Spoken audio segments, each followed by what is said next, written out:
Walton calls out Mayor Todd Gloria on his handling of the homeless problem, the strong words he shared today. Plus, a man accused of impersonating a sheriff's deputy learns his fate as he's sentenced in court. Water levels are down here at Lake Hodges. What the heck is going on? A 40th anniversary celebration for a popular restaurant in Hillcrest. See how everyone is celebrating. And the tiny robot with a big job helping to save our ocean. CBS 8 News Live at 6 starts now. We need new leadership. Todd Gloria should step aside. One of San Diego's most high-profile residents is slamming Mayor Todd Gloria tonight for his role in the city's homelessness crisis. Good evening and thank you for joining us. I'm Carlo Cicchetto. I'm Marcella Lee. Basketball legend Bill Walton joined the Lucky Duck Foundation today to talk about a new initiative aimed at addressing homelessness and holding elected officials accountable. It comes after Walton sent Mayor Todd Gloria several emails criticizing him for his handling of the problem. CBS 8's Shannon Handy was there and has more on what was said and how the mayor is responding. Bill Walton did not hide his frustration when talking about the homeless problem. He says our city is in crisis, and he once again called out Mayor Todd Gloria. This is absurd. This is insane. This is a shipwreck. That's how Bill Walton described San Diego's homeless problem and the efforts made by Mayor Todd Gloria to clean it up. Todd Gloria has made it worse. He is not up to the job. He does not know how to do the job. Initially, Walton kept his thoughts private by sharing them with Gloria directly in a series of emails. They even spoke on the phone, but to him, none of that made a difference, which is why he's more vocal now than ever before. I begged, I pleaded with Todd Gloria. We want our neighborhood back. We want our community, our park, our bike paths back. It was less than useless. I'm a patriot. I love our neighborhood, and I love our city, and I'm fighting to save it. Walton lives near Balboa Park and is an avid bike rider. This issue, he says, affects his daily life and the love he has for San Diego. Every time I go out on my bike, I'm threatened, chased, attacked, and assaulted by homeless people. Sadly, and with a broken heart, I can no longer claim that San Diego is the greatest place on earth. Walton spoke out during a news conference with the Lucky Duck Foundation, a nonprofit that provides aid and relief to the homeless.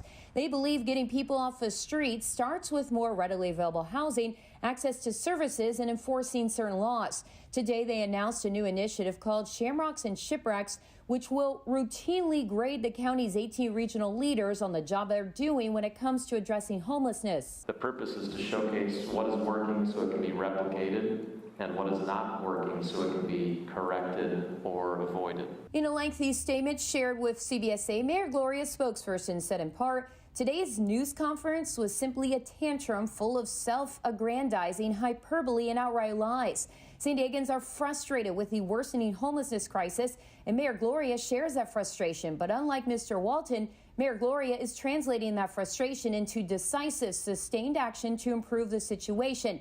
To say that he has done nothing on homelessness is objectively false, adding he has done far more to address it than anyone else in our region's history. To read the entire statement, go to CBS8.com. Shannon Handy, CBS 8. Thanks, Shannon. Earlier today, county supervisors voted unanimously to declare homelessness a public health crisis. This means County Chief Administrative Officer Helen Robbins-Meyer will work with city governments and the Regional Task Force on Homelessness on an approach to the issue. Meantime, El Cajon Mayor Bill Wells spoke out at the County Administration Building this morning. He says his city is being used as a dumping ground for people experiencing homelessness. What we've been fighting against in El Cajon is the county making El Cajon a homeless, crime-infested, lawless ghetto. And make no mistake, that's exactly what the county is trying to do. I know that El Cajon is not completely alone. I know there's some other cities like Escondido that are also complaining about this. But for the most part, the small cities are taking all of the burden. At issue tonight are the hotels in the county voucher program. Wells says some of El Cajon's hotels in the program are at 100% occupancy with unhoused people. He has issued warnings to those hotels, which he says are operating as illegal homeless shelters. The county says those claims are misinformed. The California Attorney General's office has ordered the city of El Cajon to rescind the warnings and refrain from similar notices in the future. A man who hit and killed a 75-year-old bicyclist while driving drunk in Solana Beach will be spending 9 years in prison. That's a sentence, at least. Lucas Bo Morgans faced friends and family of the victim during his sentencing today. Alan Hunter's friend told the court he was riding with Hunter the day when he was hit. He says the loss is so tough to deal with. Morgans pleaded guilty to manslaughter back in May. He got 4 years for manslaughter and 5 years for fleeing the scene.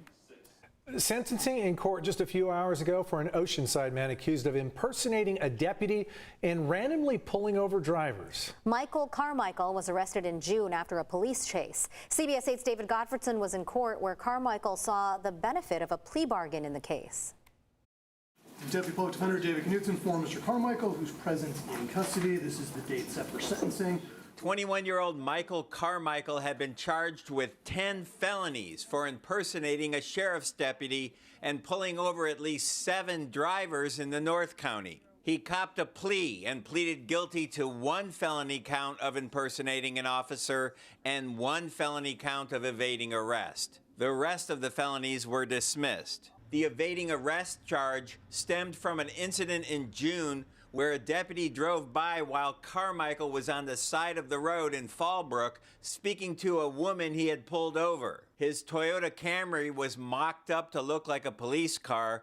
Carmichael saw the deputy, fled the scene, and crashed his car into a tree. Inside, they found all sorts of police tactical gear. Metal knuckles, 2 expandable batons, a gun belt, a replica firearm, pellet gun, tactical vest with sheriff written on it. Carmichael lives in this house in Oceanside with his mother and aunt. In June, the mother told me her son is a former Marine who was discharged for mental illness. Why was he pulling these people over? I don't know, because he thinks he's a cop. Okay. He wants to do everything a cop does. The judge sentenced Carmichael to 1 year in jail per the terms of his plea deal and suspended his driver's license. None of his victims spoke in court. Mr. Carmichael, when you get released from custody after you are done serving your 365 days in custody, you must report to probation within 72 hours. Do you understand that? Yes, ma'am. With time off for good behavior, Carmichael has a little bit more than 2 months left on his sentence. Then he'll be released and he'll be on probation for 3 years. At the Vista Courthouse, David Gottfredson, CBS 8. Thanks, David. The defense is expected to wrap up in the Bonhomme Richard arson court-martial trial tomorrow. Today, attorneys for Seaman Ryan Mays called the Navy's lead investigator to the stand. That investigator testified that a different sailor was seen running from the lower vehicle deck area after the fire started, and that sailor also had searched Google just minutes before the fire for information about heat scales. The Navy later ruled out that sailor as a suspect, instead focusing on Seaman Mays. And tonight we're hearing from the owner of a Barrio Logan brewery after a customer was hit by a bullet that went through a wall of the business Friday night. Police responded and determined the bullet came from a nearby apartment on Sampson Street. Police found Ramiro Cervantes barricaded in a nearby apartment with a gun. They say they heard a gunshot a short time later. Cervantes eventually surrendered and police found his nephew dead inside the apartment. The owner of Border X Brewery hopes this incident doesn't create a negative image of his business or Barrio Logan. The outpouring of support and love from our customers and the community has been extensive. For this to happen, people understand that this is not the norm, nor for Barrio Logan as a whole. Some good news. The man hit with the bullet inside Border X is expected to be okay.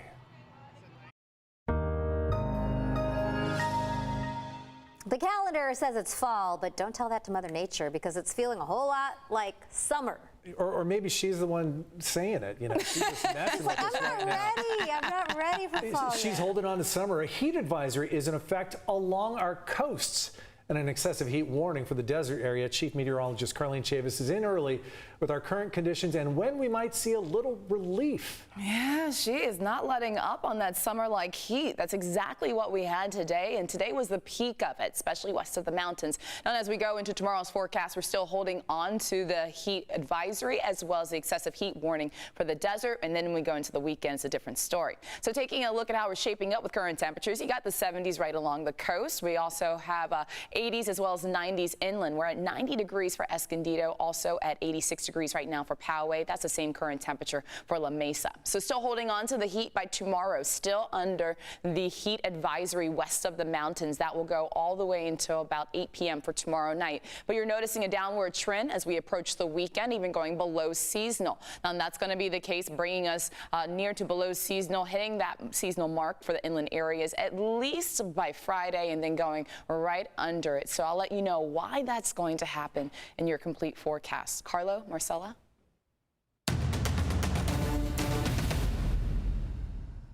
Governor Newsom signed a package of bills today to make abortion access easier in California. One of the more significant measures protects women from civil or criminal charges when they lose a baby. Political reporter Morgan Reiner worked today to get reaction to the new laws. Newsom said it's more important than ever to, quote, fight like hell for those who need these essential services. A pro-life organization I spoke to said they were fully anticipating that the governor would sign these bills. These are 5 of the 13 abortion bills Governor Gavin Newsom signed into law Tuesday. AB 2091 prohibits a health care provider from releasing medical information in response to a subpoena or a request from out of state. AB 1242 prohibits law enforcement from cooperating with out-of-state investigations. SB 523 requires health plans to cover certain birth control without cost sharing. SB 1375 allows qualified nurse practitioners to perform first trimester abortions without doctor supervision. AB 2223 prohibits a person from being criminally or civilly liable for losing a baby or an abortion. Obviously, we don't think that any woman who miscarries should ever be charged for the loss of a pregnancy, but we are deeply concerned about bills like AB 2223 and the ways that they tie the hands of law enforcement and prevent them from investigating the suspicious deaths of newborns. Assemblywoman Wicks says that's not her intention, but we really do remain deeply concerned about how this could be misused. Jonathan Keller with the California Family Council said he expected these bills to be signed. We are sad with a day like today, but it reminds us that there are a lot of women and children out there that need a voice. But groups like Planned Parenthood of California are celebrating today's signing. In a statement, CEO Jody Hicks said today's bold and comprehensive actions provide reassurance to all that California is a reproductive freedom state and all are welcome to seek the care they want or need here in California. Pro Tem Senator Tony Atkins, who authored the bill to allow nurse practitioners to perform early abortions, said expanding access to quality, affordable reproductive health care statewide is critical given the physician shortage. The bills signed today are part of a larger package of bills sent to the governor's desk. He signed 13 in total today, and you can find a list of them on CBS8.com. These were actually introduced before the Supreme Court overturned Roe v. Wade because the California lawmakers anticipated that would be the outcome.